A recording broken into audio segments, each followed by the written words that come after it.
Hiya! Ano ba naman yan, Rondo? Bilis-bilisan mong maglakad. Gagabihin na tayo. Baka abutan tayo ng bagyo. Ana, apo. Lo, Ayos ka lang ba dyan sa likod? okay lang ako dito, Lo. Ang bagal naman maglakad ni Rondo. Kaya nga, nakakapikon. Para bang ayaw niyang tumuloy sa lalakaran natin? Baka naman, Lolo, napapagod na rin. Aba, ang lapit-lapit pa ng nilalakad. Lo, hapon na po tayong umalis doon. Maghagabi na. Basta, dalian mo, Rondo. Mga kalahating oras pa makakarating na tayo sa kabilang bayan. Kailangan nang mai-deliver to. Diyos ko! Huminto ka, Rondo! Ho! Ho! Apo, magtago ka sa ilalim. Magtago ka!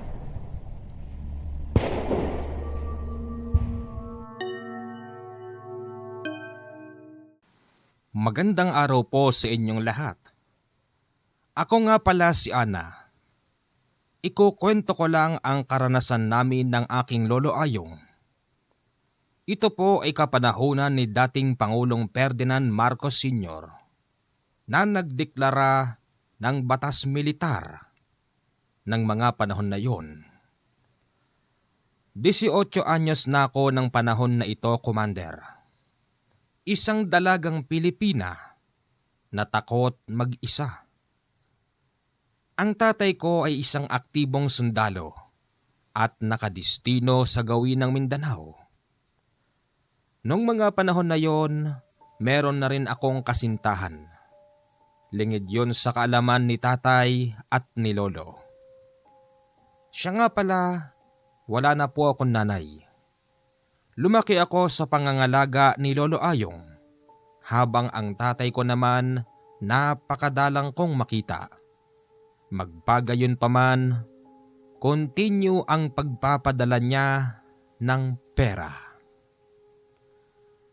Nang gabing, i-deliver namin sa kabilang bayan ang kalakal ng Lolo Ayong. Kaya pala halos ayaw lumakad ng alaga naming kalabaw. Alam pala ng kalabaw na merong mangyayaring hindi maganda. Habang nagtatago kami ng lolo sa ilalim ng kariton, ang alaga naman naming kalabaw ay umupo para bang kinukuberan kami nito. Maya-maya pa, nakadinig kami ng sigaw mula sa isang lalaking merong malaking boses na nakakatakot. Men! Clear the area! Lo, may paparating. Huwag kang matakot. Huwag kang matakot, apo. Hoy, kayo dyan! Labas! Sir, hindi kami kasali dyan. Alam ko. Labas dyan. Sir, ano bang nangyari? May tinutugis kaming mga rebelde. Buti hindi nyo natsyempohan ng palitan ng putok. Sir, medyo malayo pa naman. Mabuti nga tong kalabaw ko medyo mabagal-bagal maglakad. Kaya siguro binabagalan ng kalabaw kasi baka alam niyang may mangyayari. Ganun ho ba? Saan ho ba punta nyo? Sa kabilang bayan po. Medyo malapit naman na. Ano ba yung sakay nyo? In-inspection pa ng mga sundalo ang sakay naming sako. Iniisip din siguro ng mga yun na merong kaming kargang kalaban nila. Binuksan pa nga nila ang mga ito at nakitang puro niyog lang ang laman. Sige ho, tumuloy na kayo. Siya nga ho pala. Sir? Saan ba kayo nakatira? Dito lang ho sa bayan na ito. Pinakadulong barangay po. Ganun ba? Papayuhan ko lang po kayo, ano?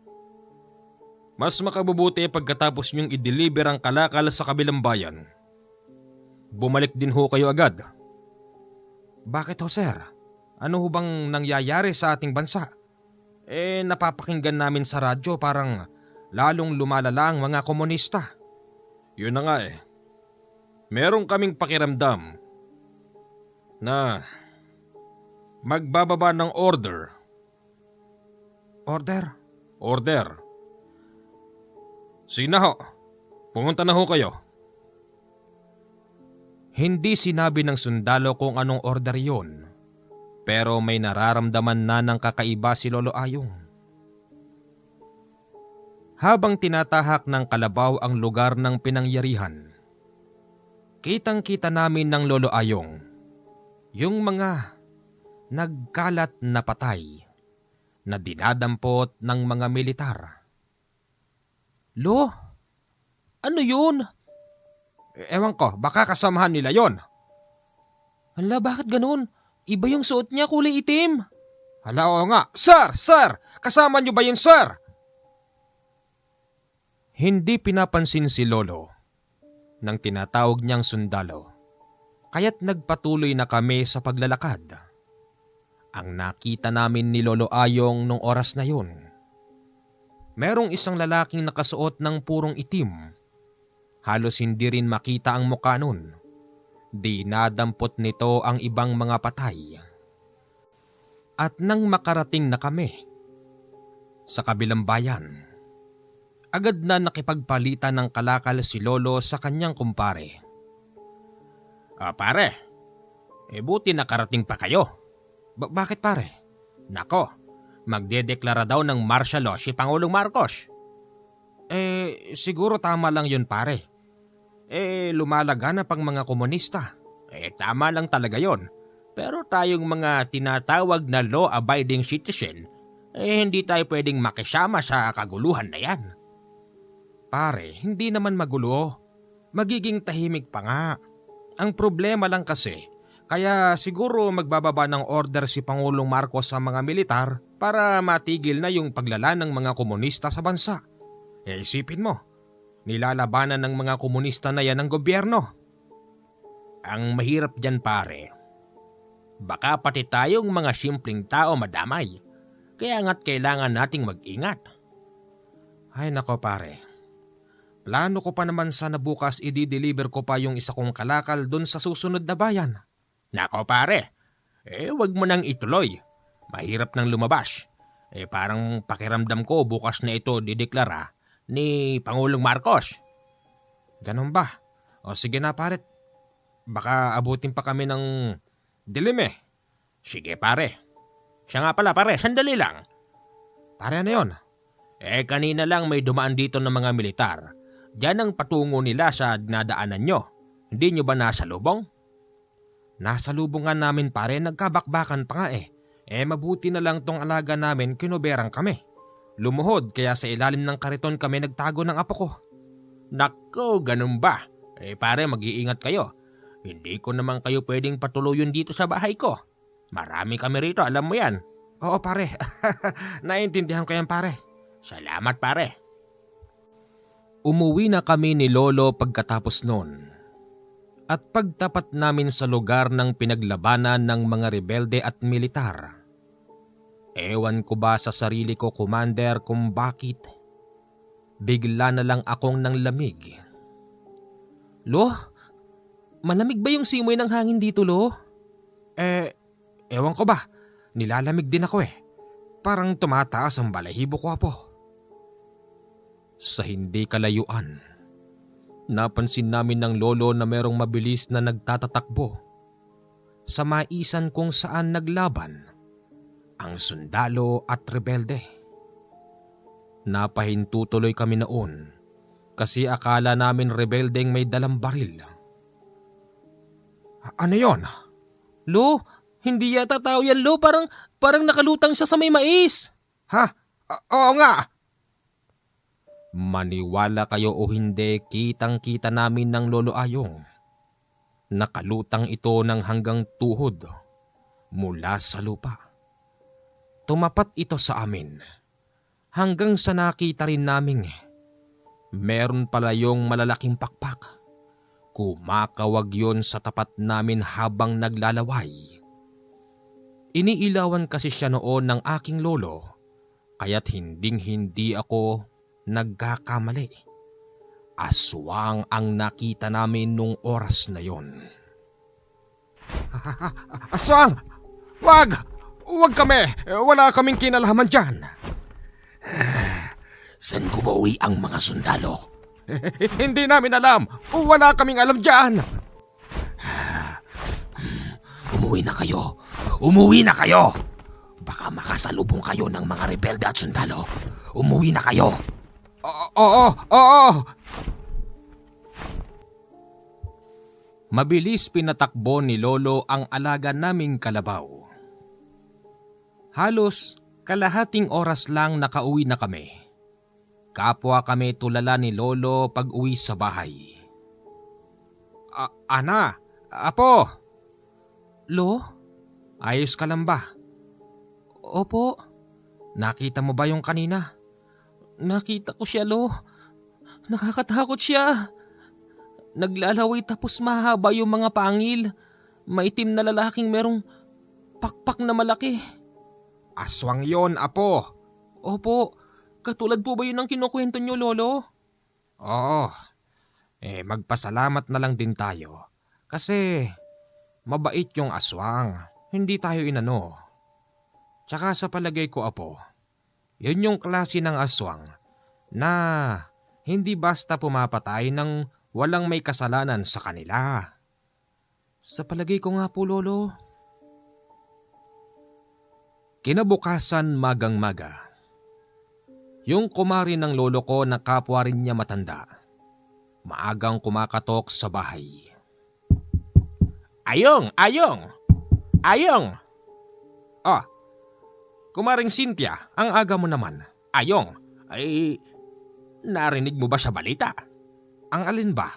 Nako, nagdeklara na ng martial law si Pangulong Marcos. Kumaring Cynthia, tama lang yon.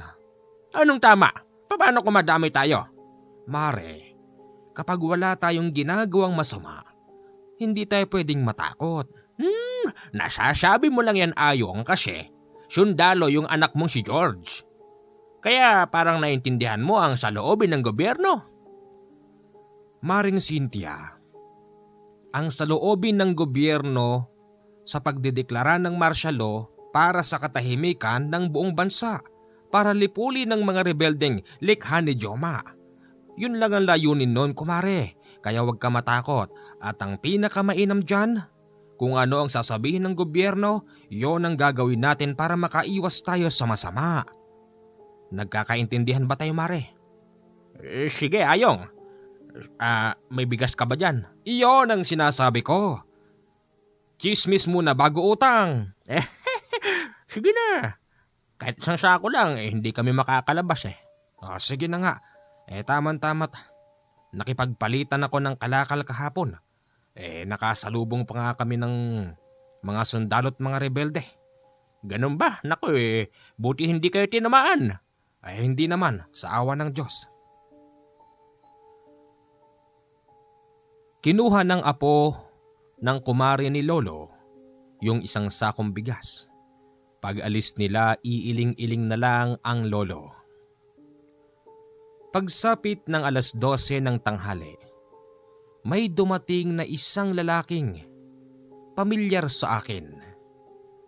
Nakasilip kasi ako noon sa bintana, kaya nakita ko siya nang pumasok sa loob ng bakuran namin. Tao po! Uy, kuya! May sulat po para sa inyo. Galing ba yan kay Itay? Yes! Sulat, pakipirmahan na lang. Salamat. Sulat, galing kay Tate George. Ang lolo ko ang nagbasa dahil medyo malinaw pa naman ang mata niya nung mga panahon na yun. Itay, Ana, hinahabilinan ko kayo na wag muna kayong lalabas. Nararamdaman namin na magdedeklara ng batas militar si Pangulong Marcos upang labanan ang mga komunista. Huwag muna kayong masyadong maglalabas at sumunod kayo sa ibababang patakaran. Yun lang? Yun lang ba? Wala nang karugtong yung papel. Naku, ang Itay talaga. Ganun pa man, Commander. Natuwa kami kasi pinaalalahanan kami ng tatay. Pagsapit ng gabi, pumunta ang lolo sa likod kung saan naroroon ng alaga naming kalabaw.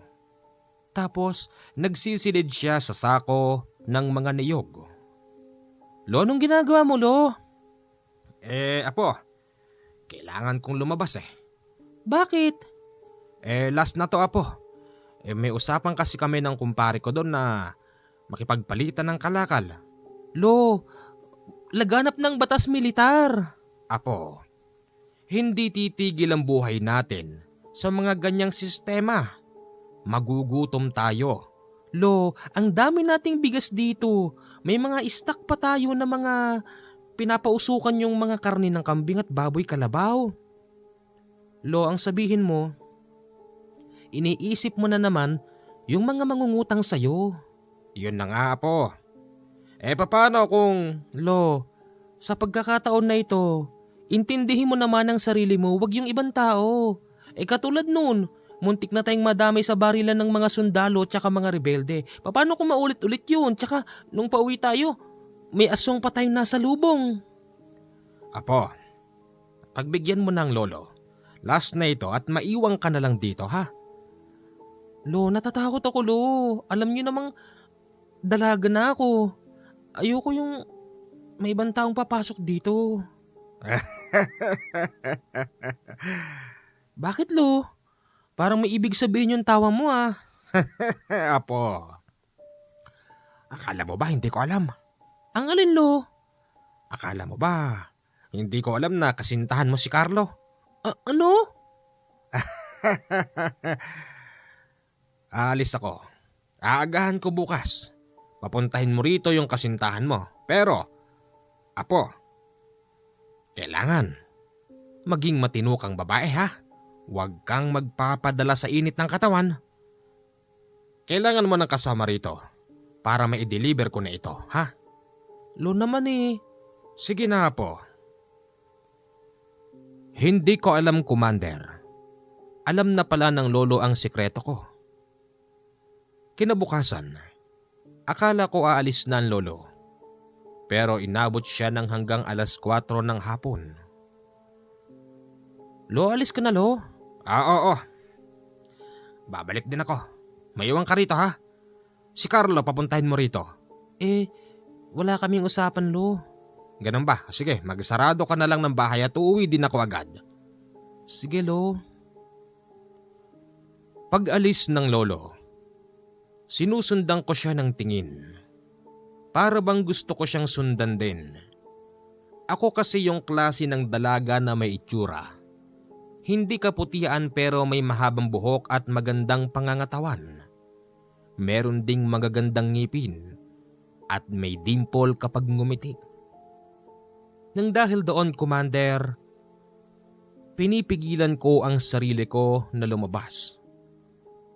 Takot ako mag-isa at mas lalong takot akong lumabas. Kaya't nang mawala sa paningin ko si Lolo habang sakay-sakay ang kalabaw, hinabol ko na siya. Lo! Ay, Ana! Sabi ko naman sa'yo may iwan ka na dun eh. Lo, natatakot po ako mag-isa. Sige na nga. Halika na rito. Salamat, Lo. Mas malayo ang bayan na pagdideliveran namin ng kalakal. Hindi naman dadaan sa unang bayan na pinuntahan namin. Magkaiba ang linya pero mas malayo di hamak ang pupuntahan namin ni Lolo ng hapon na yon. Habang tinatahak ng kalabaw ang aming dadaanan, nailawan kami ng isang malaking truck. Akala namin truck ng tubo dahil malalaki kasi ang panghakot noon. At nung mga oras na yon malapit ng dumilim, hinintuan kami ng malaking truck at bumaba ang dalawang lalaking merong dalang mahabang baril. Sinita kami noon. Up! Saan kayo pupunta? Sir, magdi-deliver lang sa kabilang bayan. Anong karga nyo? Men, search nyo nga. Sir, mga niyog lang yan.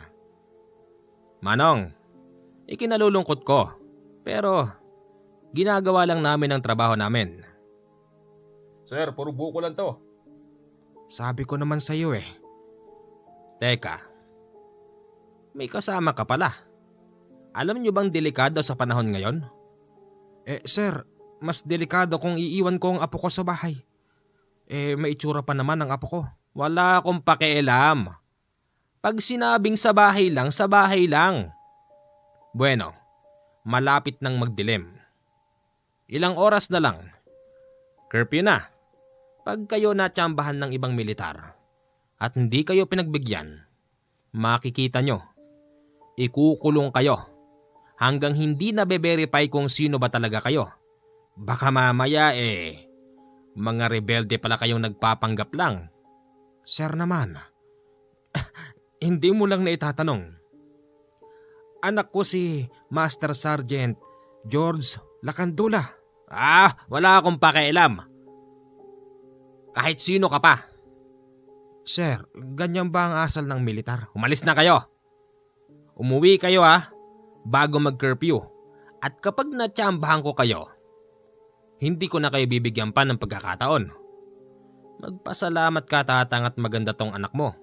Hindi ko pag-iisipan na chuchu kayo ng mga rebelde. Kasi makinis Hindi mo kang nadadapuan ng lamok sa kabundukan. Ano pa? Alis na! Sir. Hindi mapatakbo ni Lolo ng mabilis ang kalabaw nang dahil na rin sa bigat ng hinahatak. Nang maidil ni Lolo sa ibang bayan ng aming kalakal, mabilis din kaming umuwi. Nagulat na lang kami ng Lolo kung saan kami sinita ng militar nung medyo may araw pa. Doon din niya kami inabangan. Hap! Kayo na naman. At kayo na naman din. Anong oras na? Alas 9. Anak ng tutyo. Di ka ba nakikinig Sir, nakinig naman ako. Siyempre pauwi na kami ng apo ko. Hindi. Anong hindi? Sumama kayo sa amin. Baka mga rebelde kayo Sir, hindi po. Ikaw na rin ang nagsabi kanina na mukhang hindi ako nadadapuan ng lamok. Totoo po yun. Tsaka anak po ako ng sundalo. Totoo yan, sir. Ganon Kayo talagang mga rebelde. Ang dami-dami niyong pautot. Alam niyo ba nung isang gabi may nakalabang kaming rebelde. Marami. Namatayan kami ng kasama. Kaya ipinangako ko sa sarili ko na kapag nakahuli ako ng rebelde, babalatan ko ng buhay. At ikaw naman, Iha, hindi mo ako madadaan sa ganda mo. Kayong mga rebelde, marami kayong paraan para manilang kami. Sumama kayo sa amin ng maayos. Be-verify namin sa kampo kung sino ba talaga kayo. Sir, wag naman. Sasama ka o... Wag. Wag mo naman kaming tutukan yan, sir. Hindi naman ganyan ang gawain ng mga militar. Ang mga militar disiplinado, hindi nanunutok ng barel. Oo nga. Pero hindi mo ba alam? Batas militar ngayon, Kami ang masusunod ngayon. Ano? Sundalo ka ba talaga, Baka naman, nagsuot ka lang ng uniforme ng sundalo para lumabis sa kapangyarihan. Baka naman yung gamit yung military truck kanina. Naagaw nyo lang yon sa mga sundalong kinalaban ninyo. Hindi ako maniniwalang isa kang sundalo. Ang sundalo disiplinado, marunong gumalang at hindi basta nanunutok ng baril. Meron akong anak na sundalo. Kaya alam ko yan. Ang anak kong sundalo ay disiplinado. Hindi nagsasalita ng mataas sa mga matatandang katulad ko. Ganon Tsaka nasaan yung military truck? Nasaan na? Niradyohan ko na kanina pa. Hanggang ngayon hindi pa bumabalik. At wala na akong pakialam sa sinasabi mo kung iniisip mong hindi ako sundalo. Tsaka, tunay akong sundalo. Okay? Doon muna kami, Commander, ng isang oras. Pinaupo nila kami sa isang tabi. Habang inaantay yung military truck na pagsasakyan sa amin.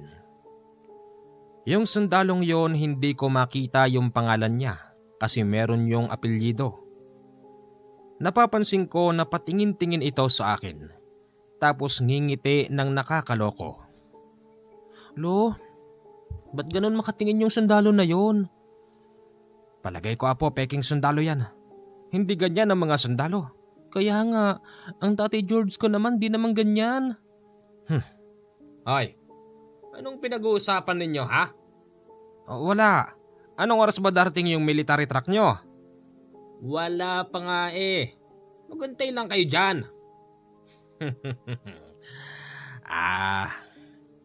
Pwede ba kitang makilala? Ha? O kita mo. Mukhang interesado ka lang sa apo ko.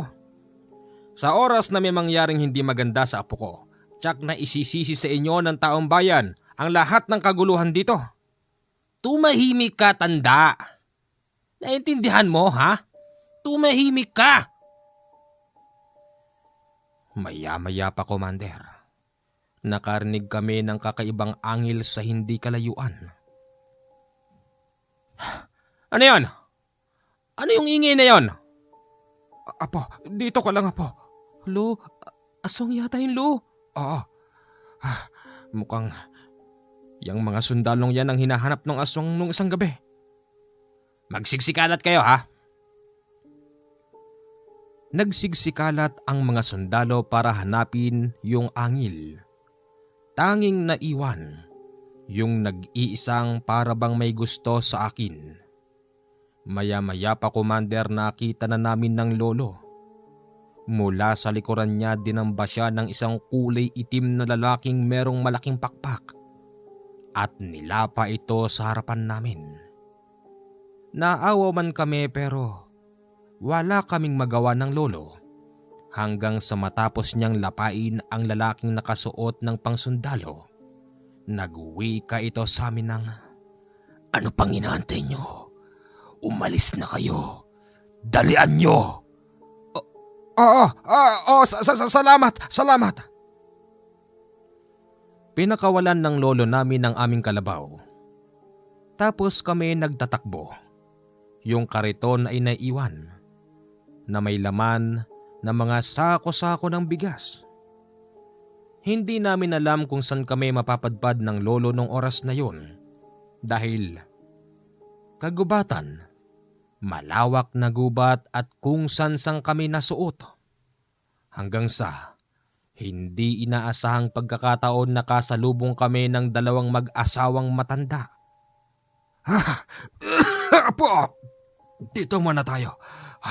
Ligtas tayo rito. Sino kayo? Saan kayo tutungo? Lo, kinakausap ko nung mas matanda yata sa'yo ito. Ay, hindi po namin alam. Tinatakasan namin ang mga sundalong humahabol sa amin. Huwag kayong dadiretso dyan. Pakiusap, baka masalubong niyo si Punong Samito. Makinig kayo. Malapit na rito ang kuta ni Punong Samito. Sino po si Punong Samito? Si Punong Samito ay merong grupo na handang lumaban kahit na kanino. Commander, hindi namin pinakinggan ang sinasabi ng dalawang matanda. Nagpatuloy kami sa paglalakbay. Isang oras pang lumipas, hindi namin napansin ng lolo nang dahil sa dilim. May mga kubo na pala kaming dinadaanan. Nagulat na lang kami nang merong isang binatang humarang sa amin sa daan. Saan kayo pupunta? Iho, naliligo kami ng apo ko. Kuya, saan ba papunta tong daan na to? Mga taga saan ba kayo? Taga kabilang bayan. Alam niyo bang delikado sa panahon ngayon? Laganap ng marsyalo. Maraming mga rebelde at sundalong naglalaban. Bakit pag-alagala kayo? Yun na nga eh. Nag-deliver lang ako ng kalakal sa kabilang bayan. Nasa lubong kami ng, ewan ko kung sundalo ba talaga mga yon. Basta, saan pa papunta lugar na ito? Sa palagay ko, mas makakabuti kung dito muna kayo sa bahay. Yun ang bahay ko. Pasok.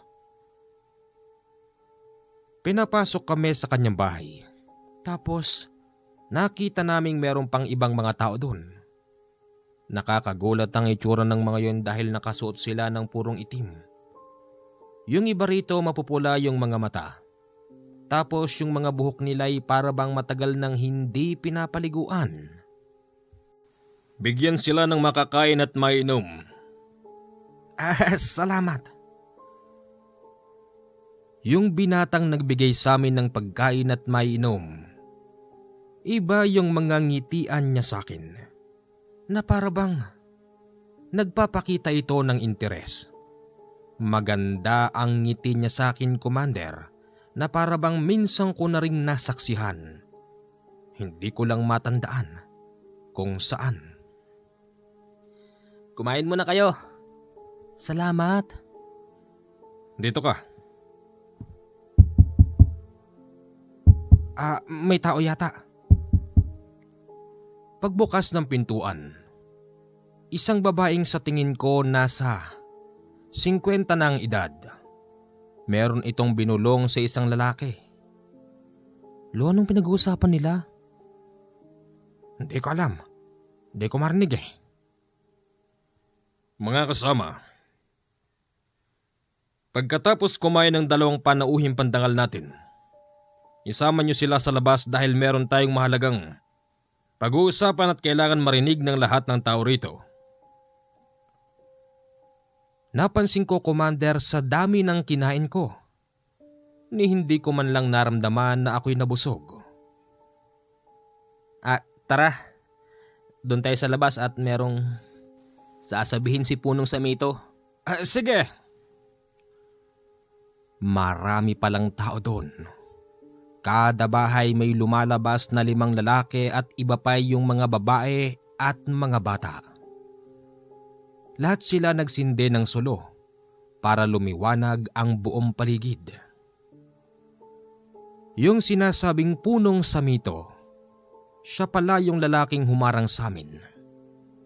Pumagit na ito habang kami nakapaikot at nagwika ito ng, mga kasama, nababatid na natin sa panahon ngayon na napakadelikado. Nagdeklara ng batas militar ang mahal na Pangulong Ferdinand Marcos.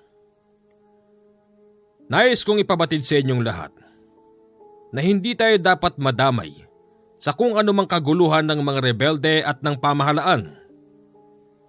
Mabuhay tayo ng matuwid, pero kung tayo'y kakantiin ng kahit sino sa 2 grupo na yan, maparebelde, mapasundalo, kahit pulis, doon pa lang tayo kikilos.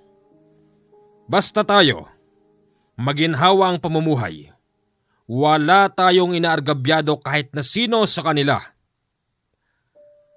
Ngayon, ipinapangako ko rin sa inyo na hinding-hindi tayo magagalaw ng mga yan hanggat naririto tayo sa ating nasasakupan. Pwera na lang kung merong magiging matigas ang ulo sa inyo at lalabas dito sa ating baryo. Punong Samito. Ano yon? Paano po kaya yon? Yung mga nag-aaral na kagaya ko.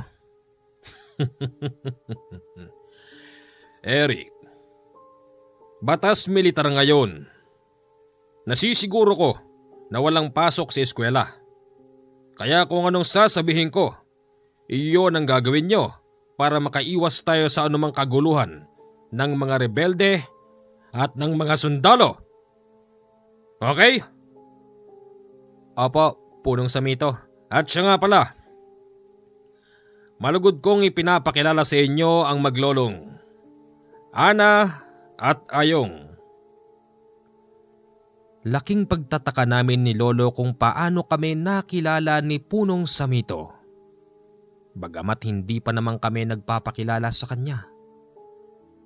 Ang lolo hindi nakatiis. Tinanong niya kung paano kami nakilala.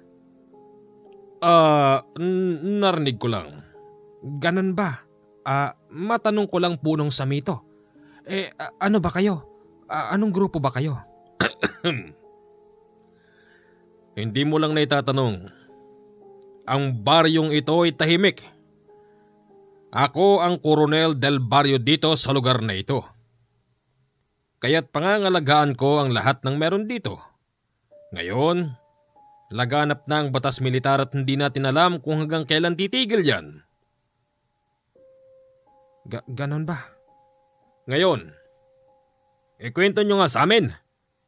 Paano kayo napadpad dito sa amin? Nag-deliver nga kasi ako ng kalakal ko sa kabilang bayan. Nung pauwi kami, yung sundalong nasa lubong namin nung medyo nag-aagaw ang dilim at liwanag nandun na naman. Para bang sinasadya niyang abangan kami ron at kursunada yata ang apo kong si Ana. Bakit, Eric? Wala po, punong samito. Ganito. Papayag akong manatili kayo dito sa bahay namin. Hanggat hindi inaalis ni Pangulong Marcos ang batas militar. Nako, hindi na siguro punong samito. Total, pagsikat na lang ng araw, uuwi na rin kami. Ganun ba? Pwede kayong bahala. Pero sa gabing to, dito muna kayo manunuluyan. Sige, papayag kami. Good. Bibigyan namin kayo ng sariling kubo upang hindi kayo maabala. Basta tandaan nyo, kung merong mangyari man sa inyo, sumigaw lang kayo dahil ang kubo ko kalapit lang. Isigaw nyo lang ang pangalan na Coronel del Barrio. Ako yun. Walang ibang lalapit sa inyo kundi ako. Salamat, punong samito. Sige. Pumasok na kayo. Binigyan kami ng maayos na kubo. Laking pagtataka namin, napakaayos talaga at napakaputi ng mga kumot at punda ng unan. Napakaromantik. Meron pang nagsisilbing kisame sa itaas. Nagawa lang din sa makapal na kumot. Habang nakahiga kami ng lolo, parehas kaming hindi makatulog. Dahil merong ingay sa labas. Ingay na para bang hindi pa tapos ang pagpupulong. Mga kasama, yung dalawang panauhing pandangal natin, pakainin nyo ng masarap. Ayoko magugutom sila sa gabing to. Hindi natin basta hahayaan na makaalis ang maglolong yun, lalong-lalo na yung dalaga. Punong samito, ako na lang po magdadala ng pagkain sa kanila. O sige, Eric. Maya-maya pa kumatok sa pintuan namin si Eric. May dala ito na masarap na prutas at merong inihaw na baboy. Pinamimigay ni punong samito, kumain daw muna kayo. Nako iho, busog na busog pa kami. Yung po kasi yung sabi. Nako, pasensya na po kayo. Masama pong magalit ang Coronel del Barrio namin kapag hindi nasunod ang gusto niya. Ganon ba? Oho, sige hot. Ikukuha ko ho kayo ng malamig na tubig doon sa balon. Nako, ako na lang kaya ang kumuha. Sige ho. Nag-usap kaming dalawa noon ng lalaking nagngangalan na Eric. Ana, di ba ikaw si Ana? Oo. Ana. Gumayak kayo. Bakit? Mamayang gabi. Hindi kayo po pwedeng magtagal dito. Bakit ba? Hindi ba nga mas delikado sa labas dahil batas militar? Oo. Ana, hindi nyo alam ang pinapasok nyo. Ang baryo naming ito. Ang sino mang mapapadpad dito hindi na nakakalabas ng buhay. Nararamdaman ko rin. May malaking pagkakagusto sa'yo. Si punong samito. Baka mamaya gawin kanyang palahian. Ano? Anong ibig mong sabihin? Nandito na ako. Pagsarado ng pintuan, nilapitan siya ni Eric at binulungan.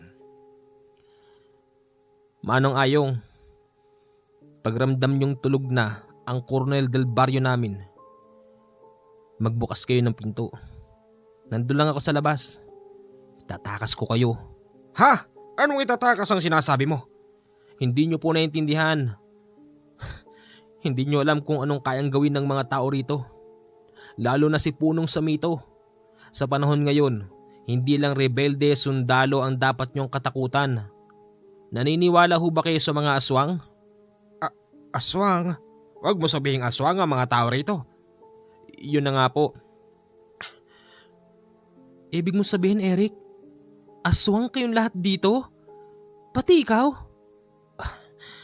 Ikinalulungkot ko pero... Oo, Ana, natandaan niyo ba yung gabing nakakita kayo ng lumilipad na lalaking maitim? Ikaw yan? Opo. Ako po yun. Kaya naman pala parang pamilyar sa akin yung mga ngiti mo na yan. Aswang... Shh. Huwag mo nang ilakas pa, Ana. Baka marinig ka nila. Teka iho, bakit mo ginagawa ito, ha? Para namang napaka-importante namin sa'yo. Ang totoo po niyan, hindi naman po talaga ako aswang eh. Hinawahan lang nila ako. Pinasusunod sa lahat ng gusto nila. Tapos, kumakain na rin po ako ng laman ng tao. Ano? Gusto ko na magbago. Mahirap na maging ganito habang buhay. Ayokong mamatay ng ganito. May pangarap pa ako magkaroon ng pamilya. Naniniwala po ako na merong isang magaling na albularyong tutulong sa akin para ibalik ako sa dati. Nako, wala nang gamot dyan sa sakit mo. Yan ang totoo, iho. Hindi po. Huwag niyo po sanang pahinayin ang loob ko. Pagkakataon ko na rin po ito para makatakas dito. Paano kung mahuli nila tayo? Tsak na ikaw ang una nilang papatayin kasi tinatraidor mo sila. Bahala na po. Sa ngayon lang ako nakakita ng pagkakataon para matakasan tong impyernong lugar na ito. Hindi ba sabi mo nag-aaral ka? O bakit di ka kumuha ng pagkakataon para makatakas dun? May nakabantay eh. Ganon? Oo. Di ka basta makakatakas dito, Ana. Naniwala kami, Commander, sa sinasabi niya. Kasi meron naman akong proof. Yung ngiti niyang yon minsang ko nang nakita. At ayon din sa pag-amin sa amin ng binatang si Eric. Siya daw yung lalaking lumapa sa bastos na sundalo. Pagsapit ng alauna ng madaling araw, nakarinig kami ng lolo ng mahinang katok, tapos mahinang boses. Ana! Ana! Lo, si Eric yan? Oo. Pagbukas namin ng pintuan, agad akong hinawakan ni Eric sa kamay. Sinabihan niya ang lolo na sumunod. Kabisado raw niya ang daan papalabas sa lugar na yon. Mabilis kaming nagtatakbo. At nang papalabas na kami sa nasasakupang baryo ng lugar na yon, doon pa lang kami huminto. O bakit? Ana, lolo ayong mauna na kayo. Teka lang, iho. Hindi naman yata tamang kami lang ang alis dito matapos mong iligtas ang buhay namin. Basta mauna na kayo. Susunod ako, pangako, alam ko rin yung bahay nyo. Paano mong sinusundan ko kayo nang makita ko kayo? Sinigurado kong ligtas kayo nung papauwi kayo galing sa kabilang bayan kaya alam ko yung bahay nyo. Sige na, mauna na kayo, diretsuhin nyo lang yung daan na yan para maging ligtas kayo. At sino nagsabing ligtas kayong makakaalis dito sa aking baryo? Punong Samito? Eric, akala mo siguro hindi namin alam na may gusto ka sa babaeng yan. Ang husay mo naman magkunwari. Gusto mong maging isang tunay na tao at may bonus pang ganito kaganda na babae. Wala kang utang na loob. Anong walang utang na loob? Hindi kayo mga tao. Ginawa nyo kong aswang. Matagal na panahon ako nagtiis sa gantong buhay. Kahit alam nyo sa sarili nyong hindi naman talaga ako aswang. Walang utang na loob. Baka nakakalimot ka. Oo, ginawa kitang aswang para mabuhay ka. Pero kung hindi ko ginawa yun, sigurado ako matagal ka nang inuuod sa ilalim ng lupa. At ikaw, matandang ayong. Bakit ako? Wala akong kinalaman dyan. Gusto ko lang magpaalam sa'yo. Napakakasalang ko ang apo mo. Ano? Nagpapatawa ka ba? Hindi ka papatulan ng apo ko. Bukod sa pangit na mabaho ka na, aswang ka pa, punong samito. Huwag mo kong galitin. Sa oras na mapuno ko sa'yo, ikaw ang una kong ipapalapa sa mga tao ko. Nakapaikot na sa amin noon ng napakadaming lalaking may nakakatakot na itsura. Si Eric nung mga oras na yon, nagpalit na rin siya ng anyo. Napalitan ng pagiging gwapo niya ng isang pangit na lalaki na naglalaway. Nakita ko rin, Commander, kung paano siya makipaglaban sa mga yon. Pero sa dami ng bilang ng kalaban niya, walang kalaban-laban si Eric. Kahit na ganoon ang itsura niya, walang awa ang mga kasamahan nito nang siya'y sagpangin at kainin ang laman loob. Napasigaw na lang ako nang makita ko yon. Tapos ang lolo binitbit ng 5 lalaking may itim. Habang ako, binitbit ako ni punong samito papasok sa kwarto. Anong gagawin mo sa akin? Tumahimik ka na. Ito lang naman ay resulta ng pagmamahal ko sa'yo. Sige na. Anong? Naghuhubad siya ng damit, salawal at panloob. Nakita ko rin ang kanyang mahabang alaga na parabang kasing tigas ng bakal. Aminado ko, Commander, na nung mga panahon na ito, wala pa akong karanasan pagdating sa ganon. Kaya takot na takot ako. Napapikit na lang ako noon. Tapos, lihim na nanalangin na sana'y merong tumulong sa amin, na sana'y naririnig ang aking panalangin.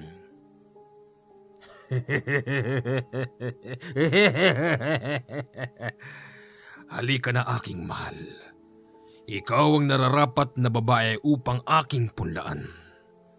Huwag kang mag-alala. Ibibigay ko ang lahat ng iyong pangangailangan. Sandali lang! Bakit mo ko gaganyanin? Kasi mahal kita. kung talaga mahal mo ko, respetuhin mo ko. Pag sinabi kong ayoko muna, please, hindi pa ako handa eh. Sige, rerespetuhin kita. Naalala ko, Commander, ang naging usapan namin ni Carlo. Kasi nga kasintahan ko noon si Carlo at meron na rin siyang plano na gawin sa akin yun noon.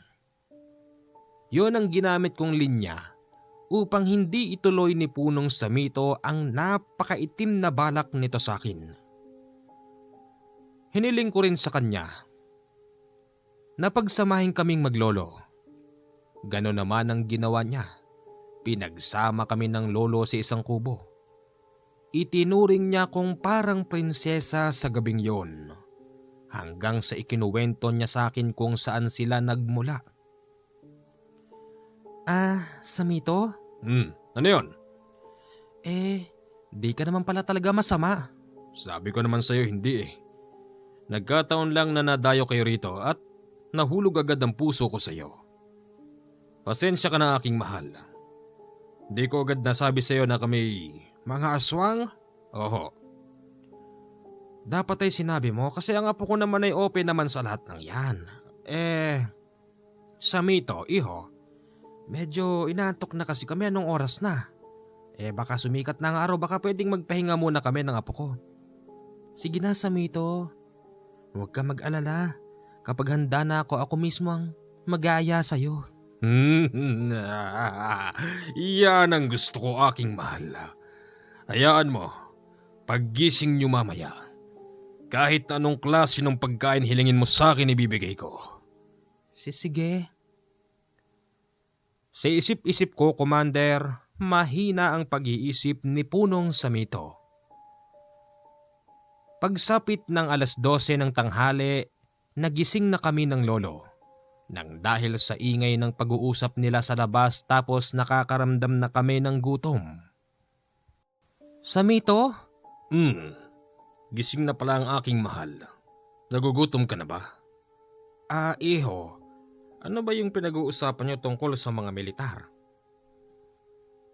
Meron kaming namataan na mga militar kanina. Mabuti na lang at nailigaw namin sila.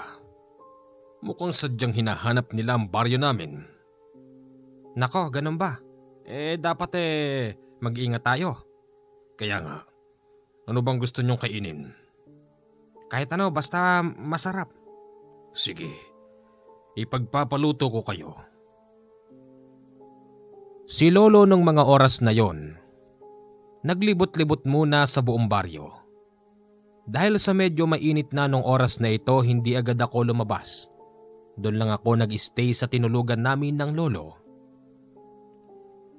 Makalipas lang ang 10 minuto, hinain na sa amin ang masarap na pagkain.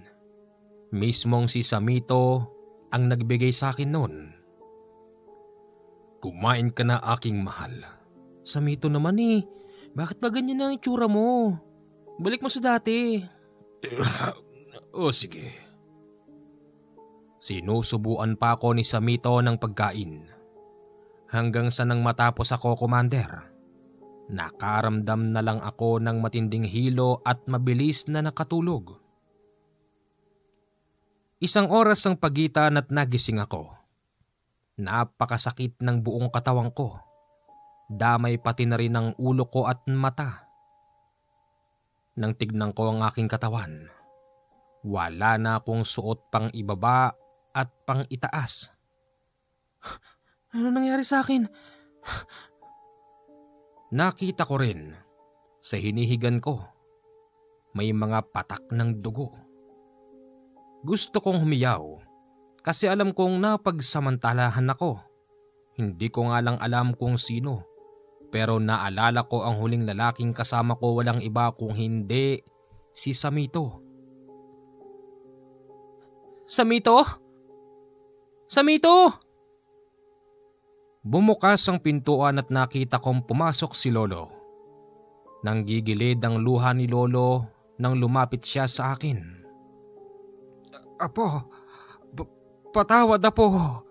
Lo, anong nangyari sa akin? Apo, wala ako nagawa. Pinagsamantalahan ka ni Samito.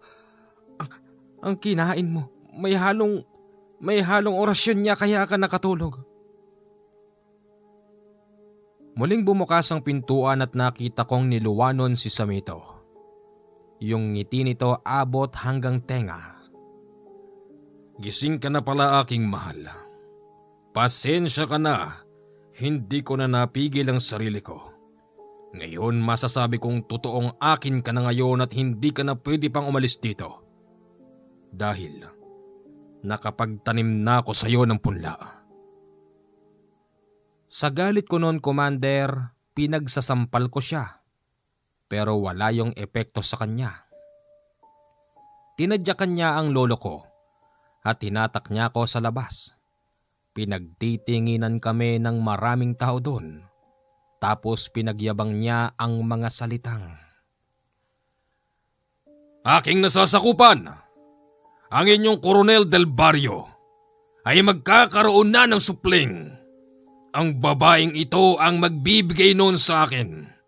Simula ngayon, kailangan ninyo maging magalang at ibigay ang lahat ng pangangailangan niya dahil ang magiging supling ko sa kanya ang papalit sa akin bilang pinuno ninyo.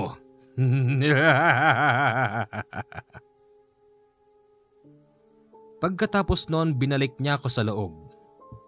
Niyakap-yakap ako ng aking lolo habang umiiyak at humihingi ng tawad. Sinabi ko sa lolo ko na wala siyang kasalanan. Basta't ang sinabi ko lang, kapag nakaalis kami, ipapalaglag ko ang batang tinanim niya sa akin. Ang tanong, paano kami makakatakas sa lugar na yon? Paano kami makakaligtas? sa lugar na yon. Isang linggo pa, Commander, ang lumipas.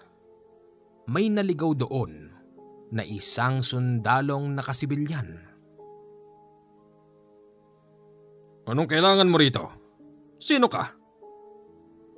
Magandang araw sa'yo, Coronel Del Barrio. Magandang araw din. At paano mo natunton ang lugar namin? Ang lugar namin ay dinadaanan lang ng kung sinong sundalo at imposibleng makita mo ito. Pasensya ka na, punong samito. Hindi kasi bulag ang aking mga mata. Sino ka? Anong ginagawa mo rito, ha? Sabihin na nating may hinahanap akong tao. Tao? Kami lang ang tao rito. Sino ka ba talaga? Isa akong sundalo. Hindi ako basta sundalo. Ako yung sundalong merong gamit. Samito, namumuro ka na. Kung hindi mo ibibigay sa akin ang maglolo, sasabihan ko yung mga kasamahan ko. Nalusubin na kayo. Ora mismo. Hindi pwede yan. At bakit hindi?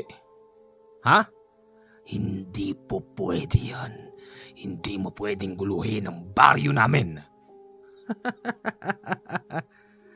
Ganon? Dahil sa nakasilip kami noon ng lolo sa bintana, nakita kong sumenyas ang lalaking yun hanggang sa narinig na namin ang sunod-sunod na putok. Katanghalian ng oras na yon, nakita kong pinipilit ng mga aswang na magpalit ng anyo para labanan ang mga sundalong walang pakundangan kung putukan ng mga kubo. Maya-maya pa, yung sundalong kausap ni Samito tinadyakan ng pintuan namin. Tara na! Itatakas ko na kayo! Hinawakan ako nung lalaki. Ganon rin si Lolo. Sabi niya sa amin sa likod daw kami dumaan at maraming nag-aabang sa amin doon na mga militar. Habang papalayo kami sa lugar, nakikita kong merong 2, 1, 3 ang nagtatangkang humarang sa amin. Binibitawan kami noon ng lalaki, tapos yung pang-aatake ng mga yon ay sinasaranggan niya gamit ang magkabila niyang kamay. Hindi ka panipaniwala ang nakikita ko, Commander. Kasi sa tuwing lulundagin kami ng mga aswang, tumatama sa kanila ang palad ng lalaki, tapos nahahati ang kanilang katawan. Kasabay noon, nagiging abo ang mga ito. Nasa 10 minuto na kaming tumatakbo. Pagod na ako. Hindi naman kasi katulad ng resistensya ko ang resistensya ng mga lalaki. Kaya't ganun na lang kabilis nang mapagod ako. Magpahinga muna tayo. Oho. Sino ho ba kayo? Hindi na ho importante kung sino ako. May taong nag-aantay sa inyo. Nandun sila. Sino? Si George. Ang anak ko. Itinuturo ng lalaking yon ng isang pwesto ng lilim na puno. Nakita ko ngang may gumagalaw doon. Hanggang sa kinawayan niya yon, lumapit ito sa amin at nakita ko si Itay. Niyakap-yakap ako ni Tatay, Commander. Naiyak pa ito at humingi ng tawad. Yung ibang mga kasamahan ni Tatay na mga sundalo na nakauniforme, patuloy sa pagsugod sa mga kabahayan, hanggang sa nakita na lang namin na nasusunog na mga kabahayan at nagsisigawan ang mga tao. Ipinaliwanag sa amin ng lalaking nagpakilalang sundalo. Baryo daw ng aswang ang kumupkop sa amin. Tapos, yung mga sundalong tumugis sa amin noon, mga rebelde daw, nagpapanggap ng sundalo upang makapangbiktima ng mga sibilyan. Yun ba? Oo, nilapa nga siya ng aswang eh. Dapat lang sa kanya yun. Anak, patawarin mo ako, anak. George, huli na ang lahat. Nalagyan na ng punla ang anak mo. Anong? Teka lang. Noli, paano to? Huwag ka mag-alala, George. Tatanggalin natin yan. Maayos kaming nakauwi sa bahay dahil ineskortang kami nila tatay at ng iba pang mga militar. Pagdating doon, nakaramdam ako na para bang may gumagalaw sa tiyan ko. Yun na pala yung sinasabing punla ni Samito. Huwag ka mag-alala. Aalisin natin yan. Sa pagkakatanda ko, Commander, pinainom ako ng lalaking yun ng langis na malapot na nanggaling sa malaking bote na halos isang dangkal. Tapos sa loob nun may gumagalaw na kulay puting bato na ayon kay tatay makapangyarihan daw ang bato na yon at maraming kayang gawin. Pagkatapos ko itong mainom, doon ko unti-unting naramdaman na para bang sa sikmura ko ay merong nanggagapang na mainit hanggang sa ito'y lumabas sa aking pagkababae. Nakita ko, Commander, malapot na kulay itim na para bang galing sa makina ng sasakyan ang nilabas mula sa aking tiyan. Tapos napansin ko sadyang napakabaho. Ayon sa pagpapaliwanag sa akin ni tatay, yung lalaking iyon ay hindi naman daw sundalo. Kinuha siya ng opisyal upang mapasok ang pinaghihinalaang baryo na tadtad ng rebelde at mga aswang. Hindi raw kasi nila mahanap ang baryong yon kung sila-sila lang. Kinakailangan daw ng presensya ng isang mataas na uri ng albularyo. Kaya't siya ang napili at nagkataon. Nakakilala ito ng opisyal. Si tatay naman, nang magdeklara daw ng batas militar si Pangulong Marcos, agad siyang nagpalipat ng destino rito sa probinsya namin upang kami gabayan. Kaya lang hindi ganon kabilis ma-approve yun. At dahil sa merong ganong senaryo, nang ma-approve yun, doon palang nakilala ni tatay ang lalaking hinding-hindi ko makakalimutan ng muka. Hindi ko man matandaan ang pangalan pero yung mukha niya tumatak sa aking isipan. Hanggang dito na lang po ang aking kwento. Ito ang aking kwento na hindi ko makakalimutan. Ako po si Ana. Matanda na sa panahon ngayon at marami ng apo. Maraming salamat po sa mga nakikinig. Guys, hindi ko masabi kung tama ba yung nabasa ko, nol ba yun o nole. Basta sabi niya may ganun eh. Hindi naman kasi dinescribe yung mukha ng lalaki. Totoo lang, pero duda ko si Kanoli yun eh. Lalagay ba natin caption, Kanoli story? Pero parang baka sabihin nila inaangkin natin yung kwentong to. Kasi nabasa ko lang to sa email eh. Pasensya na po kayo bukas po, magabang po tayo ng susunod nating istorya. Maraming salamat.